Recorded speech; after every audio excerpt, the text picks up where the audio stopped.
Welcome, ladies and gentlemen, to what do you have to know to be able to solve an equation when you have a variable on both sides. And this kind of gets a lot of students confused and frustrated because they understand, or maybe they're starting to understand, how to isolate the variable, because we work so hard with one-step equations. 3x equals 15.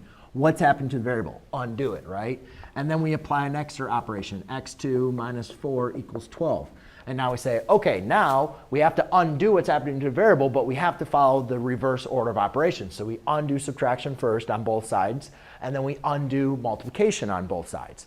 So the problem, or the kind of main objective that you want to think about, I'm going to make up a problem here, so don't think that this has some crazy answer, or some simple answer, I should say. Let's do this.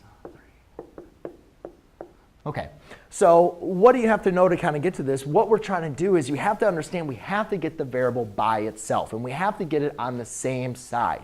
So it's the main important things that you're going to need to know for this course is, one, how to solve an equation using your inverse operation, solving for one step and two steps.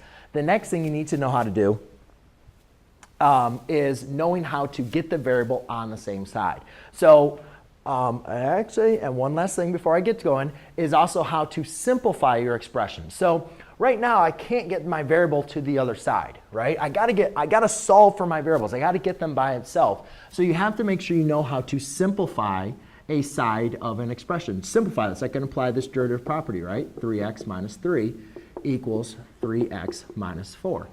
Then the next thing I want to do is I got to be able to say, all right, how am I going to get my variable to the same side? Well, just like how we undid the operation that was happening to the variable, I can undo the addition or subtraction of one variable on its side. And to do that, I can just subtract that variable on both sides. Now, this is a nice little crazy example because, of course, this gives us no solutions.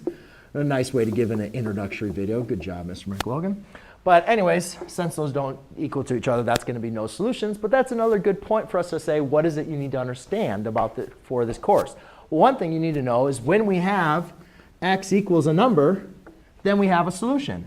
If we have something where the variables cancel out, we're going to have no solutions. And then if I have an equation that says one side equals the other side, then we're going to have infinite many solutions.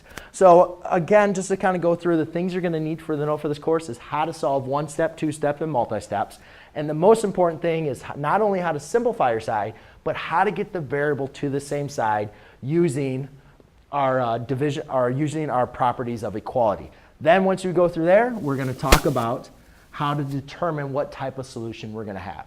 So there you go, ladies and gentlemen. That is what you need to know for solving multi-step equations with the variable on both sides. Thanks.